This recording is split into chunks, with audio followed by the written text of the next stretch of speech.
बुद्ध के जीवन पर आधारित ऐसी कई कहानियां हैं जिससे जनमानस भी आत्मज्ञान पा सकता है। आज हम आपको भगवान बुद्ध की कई अद्भुत कहानियों से परिचित कराएंगे। ये कहानियां आपको जीवन के बारे में बहुत कुछ सिखा सकती हैं। गौतम बुद्ध ने लोगों को बहुत सरल और प्रेम भाव से ज्ञान की बातें बताई। अगर आप भी उन कहानियों को सुनकर आत्मज्ञान की ओर अग्रसर हो सकते हैं। गौतम बुद्ध की इन कहानियों से आप जीवन के महत्वपूर्ण सवालों के जवाब जान सकते हैं, जैसे जीवन क्यों है, जीवन क्या है, जीवन का उद्देश्य क्या है। तो चलिए बिना समय गंवाए बुद्ध के ज्ञान के महासागर में डुबकी लगाएं और अपनी चेतना को आनंद के अद्भुत सैर पर ले चलें। जो स्वभाव से बहुत अच्छे प्रतीत होते हैं, यानी कि सब लोगों की मदद करते हैं, सबसे अच्छा व्यवहार रखते हैं। लेकिन इसके साथ हमने ये भी देखा होगा कि ऐसे लोग जो स्वभाव के अच्छे होते हैं, दूसरों की मदद करते हैं, वो दुखी भी ज्यादा रहते हैं। और जो लोग स्वार्थी होते हैं, वो फलते फूलते चले जाते हैं। तो ऐसे में परमात्मा की सत्ता पर उंगली उठाना निश्चित है। लेकिन अगर ये सत्य है, तो हमें कौन सा मार्ग अपनाना चाहिए? क्या हम भी दूसरों के जैसे बन जाए? पता नहीं आप में से कितने लोग ये मानते हैं कि अच्छे लोग जीवन में बहुत दुखी रहते हैं, लेकिन इसके पीछे का सत्य क्या है? अगर हम इसके पीछे का सत्य नहीं जानेंगे, नहीं पहचानेंगे, तो कहीं ना कहीं हमारा अवचेतन मन भी बुराई की तरफ झुक जाएगा। इसीलिए अपने मन में ऐसे विचार पनपने से पहले इस बात की पूरी सच्चाई, पूरा निष्कर्ष निकाल लें, ताकि भविष्य में आपको अपने अच्छे होने पे पश्चाताप ना हो, दुख ना हो। आज की जो बौद्ध कहानी में आपको सुनाने वाला हूं, उसमें आपको 5 ऐसे तरीके पता चलेंगे जिसके माध्यम से अगर आप कर्म करते हैं तो आप अच्छे कर्म भी कर पाएंगे और दुखी भी नहीं होंगे। एक गांव में समर नाम का एक युवक रहता था। उसका भरा पूरा परिवार था। उसके 2 बच्चे थे, उसकी पत्नी थी, लेकिन उसके माता पिता इस दुनिया से चल बसे थे। इसीलिए पूरे परिवार की जिम्मेदारी उसी के कंधों पर थी।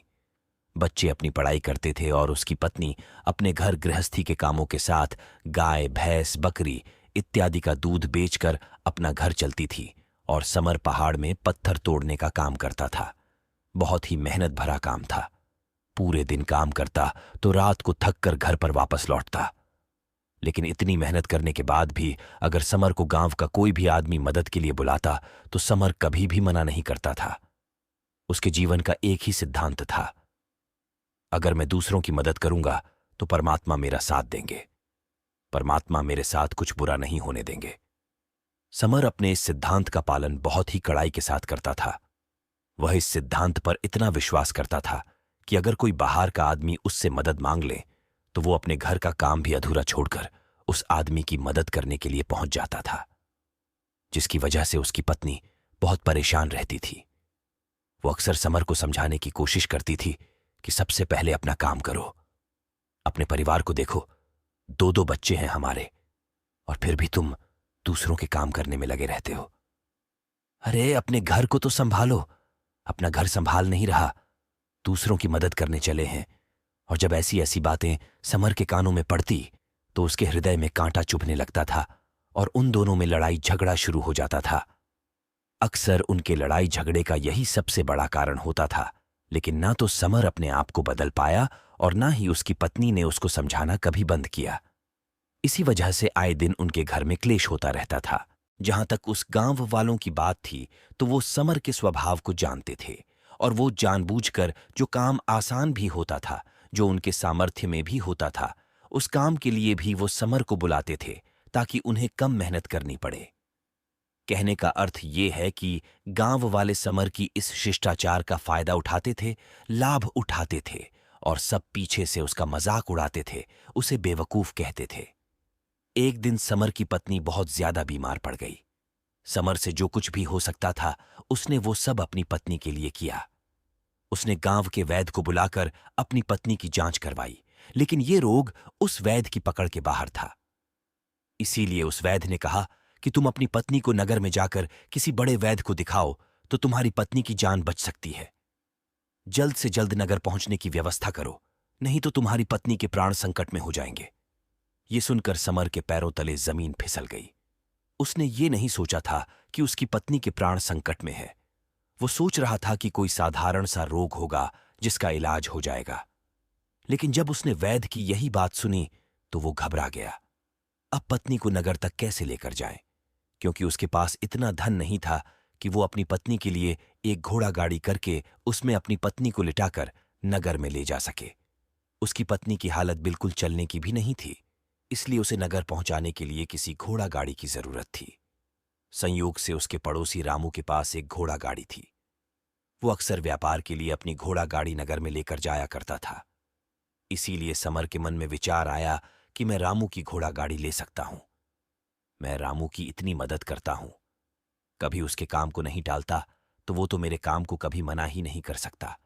और यही सोचकर वो घोड़ा गाड़ी लेने के लिए रामू के पास पहुंच जाता है। लेकिन रामू बहुत ही चालाक इंसान था।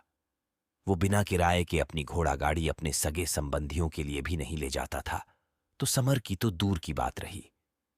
जब समर ने उससे घोड़ा गाड़ी के बारे में पूछा तो उसने ये कहकर उसको मना कर दिया कि उसका घोड़े बहुत ज्यादा बीमार है, वो शायद बच भी मुश्किल से पाएंगे।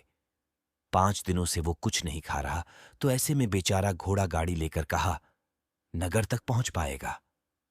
हाँ, अगर तुम कुछ धन की व्यवस्था कर सकते हो तो मैं अपने एक मित्र की घोड़ा गाड़ी तुम्हारे लिए मंगवा सकता हूं। ये सुनकर समर परेशान और चिंतित हो गया, क्योंकि उसके पास धन तो था ही नहीं। इसका मतलब उसकी पत्नी बड़े नगर में वैद्य के पास इलाज के लिए पहुंच ही नहीं पाएगी। उलझन भरे हुए विचार लिए हुए जब समर वापस आ रहा था तो उसने एक दिल दहलाने देने वाला दृश्य देखा। उसने देखा कि रामू का घोड़े, जो रामू के अनुसार बीमार था और कुछ खा भी नहीं रहा था, वहीं घोड़े गांव का ही एक युवक उसकी बाड़ से खोलकर बाहर ला रहा था और गाड़ी में उसको जोत रहा था। ये देखकर पहले तो समर को कुछ समझ में नहीं आया। उसके बाद जब समर ने उस युवक से पूछा तो उसने बताया कि रामू ने ये घोड़ा गाड़ी उसे किराए पर दी है। ये सुनकर समर का दिल टूट गया। उसने कभी सपने में भी नहीं सोचा था कि उसका सबसे अच्छा मित्र रामू उसके साथ ऐसा कर सकता है। हालांकि ये इस बात पर दुखी होने का वक्त नहीं था। इसीलिए समर वहां से जल्दी से लौट जाता है और गांव के ही एक सेठ के पास जाकर कुछ धन उधार लेकर रामू को दे देता है। रामू अपने मित्र की घोड़ा गाड़ी मंगवा देता है, जिसके बाद वो अपनी पत्नी को वैद्य के पास नगर में ले जाता है। जब उसकी पत्नी का इलाज चल रहा था तो समर यही सोच रहा था कि एक वो दिन था जब रामू की बेटी बीमार हो गई थी और रामू यहां पर नहीं था, तो मैं पूरी रात वैद्य जी के पास उसके लिए बैठा रहा था, उसकी देखरेख की थी, उसकी सेवा की थी। इतने दिनों तक रामू नहीं आया था, तब मैं ही उसके परिवार की देखरेख किया करता था। हाय, कैसा दुर्भाग्य है ये, जिसके लिए मैंने इतना कुछ किया। उसने एक घोड़ा गाड़ी देने से मुझे मना कर दिया, और वो भी तब जब मेरी पत्नी जिंदगी और मौत के साथ खेल रही थी। कुछ देर बाद वैद्य बाहर आकर समर को एक बहुत बुरी खबर देता है। वो समर को बताता है कि उसकी पत्नी को कर्क रोग हो चुका है और इसका कोई भी इलाज नहीं है। उसके पास कुछ समय ही शेष बचा है। ये सुनकर समर दुखी होकर वहीं जमीन पर बैठ गया। उसकी पूरी दुनिया उजड़ने वाली थी और उसे कोई रास्ता नजर नहीं आ रहा था। कुछ समय बाद उसकी पत्नी चल बसी और अब दोनों बच्चों की जिम्मेदारी उसके कंधों पर आ गई थी। लेकिन यहां पर समर के सारे सिद्धांत टूट चुके थे, उसके सारे भ्रम खत्म हो चुके थे। अब उसके दिमाग में एक ही बात थी कि अच्छा कर्म करने से परमात्मा साथ नहीं देता, बल्कि बुरे लोग फलते फूलते हैं, और इस बात का मैं सबसे बड़ा गवाह हूं। ये विचार अक्सर उसके दिमाग में चलते रहते थे और इसी वजह से उसका मन धीरे धीरे संन्यस्त हो गया। देश दुनिया से दूर हट गया और एक दिन ऐसा भी आया जब वो अपने बच्चों को अपने रिश्तेदारों के पास छोड़कर इस देश दुनिया को त्याग कर एक सन्यासी बनने के लिए घर से निकल पड़ा। उसने गांव में किसी को कुछ नहीं बताया। किसी को नहीं पता था कि समर अचानक कहां गायब हो गया। सन्यास की दीक्षा लेने के लिए वो एक बौद्ध भिक्षु के पास पहुंचता है। बौद्ध भिक्षु उस समय ध्यान में बैठे हुए थे। ध्यान से बाहर आने के बाद वो बड़े ध्यान से समर के चेहरे को देखते हैं और उससे सन्यासी बनने का कारण पूछते हैं। इस पर समर उन्हें अपनी पूरी आपबीती सुना देता है और कहता है कि हे महात्मा, इस दुनिया से मुझे कुछ भी हासिल नहीं हुआ। मेरा मन इस दुनिया से विरक्त हो चुका है। जब अपने दोस्तों ने ही मेरा साथ नहीं दिया तो इस दुनिया में रहने का क्या मतलब? और इसी वजह से मैं सन्यासी बनना चाहता हूं। ये सुनने के बाद बौद्ध भिक्षु ने उपदेश देना शुरू किया। उन्होंने कहा कि याद रखना बेटा, जीवन से विरक्त होकर सन्यासी बनना तुम्हें परम सुख तक कभी नहीं पहुंचा सकता, परमानंद तक कभी नहीं पहुंचा सकता। तुम दुनिया से अपने मन पर एक बोझ लेकर विरक्त हुए हो। तुम दुनिया से परमात्मा की खोज करने के लिए विरक्त नहीं हुए हो। इस भ्रम में कभी मत रहना तुम संसार से विरक्त हुए हो, क्योंकि संसार ने तुम्हें धोखा दिया। ऐसा तुम्हें लगता है, इसीलिए तुम परमात्मा पे कभी विश्वास नहीं कर पाओगे और ना ही उन पर अपनी पूर्ण आस्था बना पाओगे। इसीलिए सन्यासी होने का भी तुम पूरा लाभ कभी नहीं उठा पाओगे। सन्यासी होने का लाभ तब मिलता है जब हमारी प्रभु में, परमेश्वर में, परमात्मा में पूर्ण आस्था बन जाती है। मैं तुमसे पूछता हूं, क्या तुम्हारी आस्था परमात्मा में है? ये सुनकर समर कहता है कि हे महात्मा, मैं तो दुनिया देखकर आया हूं कि जो बुरे कर्म करता है वो फलता फूलता है, और जो अच्छा काम करता है उसे कुछ भी नहीं देता। परमात्मा उसे दुख ही दुख देता है। इसीलिए मैं परमात्मा पर अपनी पूर्ण आस्था कैसे बना सकता हूं? ये सुनकर उस बौद्ध भिक्षु ने कहा कि यही तो मैं तुम्हें समझाना चाहता हूं कि तुम पूरी ऊर्जा अपनी सन्यासी जीवन में लगाओ, और उसके बाद भी तुम्हें फल प्राप्त ना हो तो तुम्हें कैसा लगेगा? इसीलिए किसी की भी मदद करने के लिए मैं 5 सिद्धांत तुम्हें बताता हूं। ये 5 सिद्धांत समझकर संसार में वापस लौट जाओ और संसार में एक ग्रस्त जीवन जियो। उसके बाद ही सन्यासी जीवन का उदय होता है, जब हम अपने ग्रस्त जीवन को पूर्ण रूप से समझ लेते हैं और अपनी जिम्मेदारियों का निर्वाह कर देते हैं। ये कहकर बौद्ध भिक्षु ने कहना शुरू किया कि जब भी तुम किसी की सहायता करते हो, किसी की मदद करते हो, तो उसमें सबसे पहली बात, सबसे पहला सिद्धांत जो ध्यान में रखने का होता है वो होता है कि किसी की मदद करते वक्त, किसी की सहायता करते वक्त कभी भी उससे उम्मीद मत रखना। ये मत सोचना कि आज मैंने इसकी सहायता कर दी, मदद कर दी, तो कल बदले में ये भी मेरी सहायता करेगा, मेरी मदद करेगा। अगर तुम ऐसा सोचोगे तो तुम्हें जीवन में दुखों का सामना करना ही पड़ेगा, क्योंकि एक नहीं तो दूसरा, या दूसरा नहीं तो तीसरा कोई ना कोई तुम्हारी उम्मीद जरूर तोड़ेगा। और वास्तविकता में वो मदद या वो सहायता नहीं होती है, वो हमारे लालच का ही एक रूप होता है। हम उसकी सहायता या मदद निर्भर तरीके से नहीं कर रहे हैं। हमारे मन में लालच का भाव है, हमारे मन में बदले का भाव है।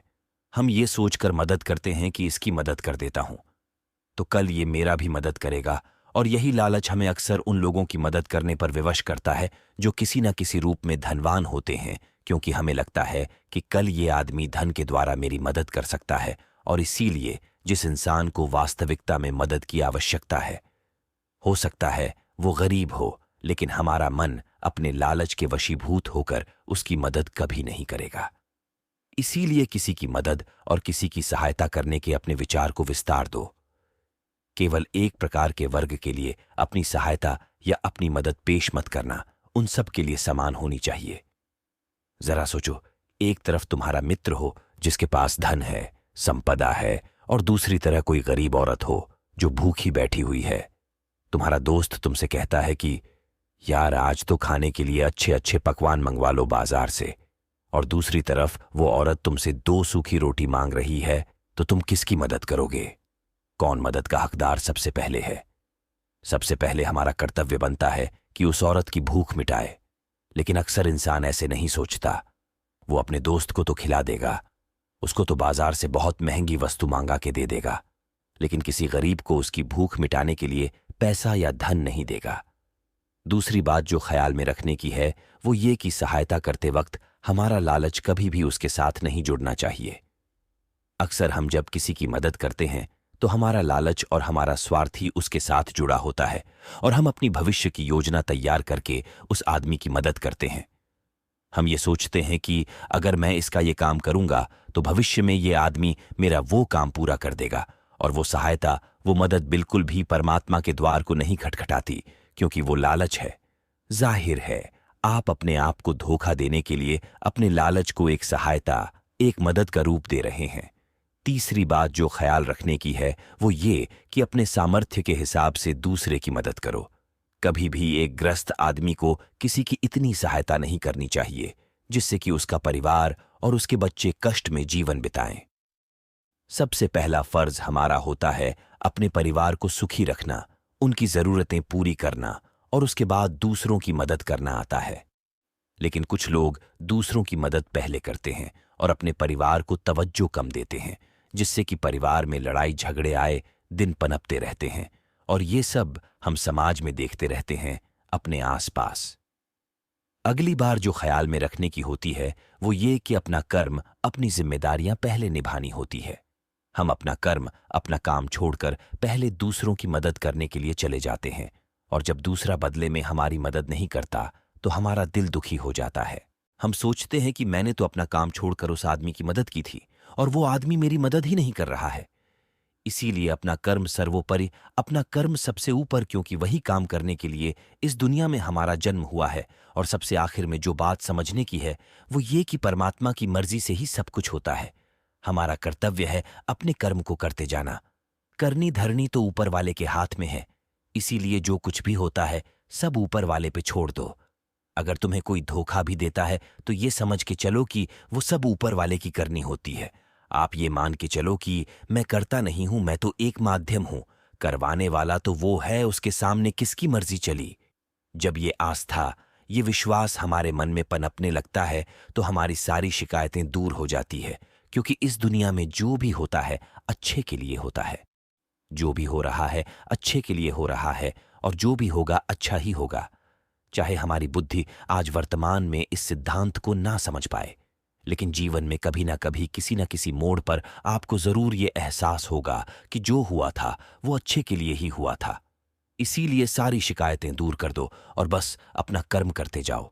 अपने ग्रस्त जीवन को पूर्ण रूप से झेलो, और उसके बाद ही सन्यासी जीवन की नींव होती है।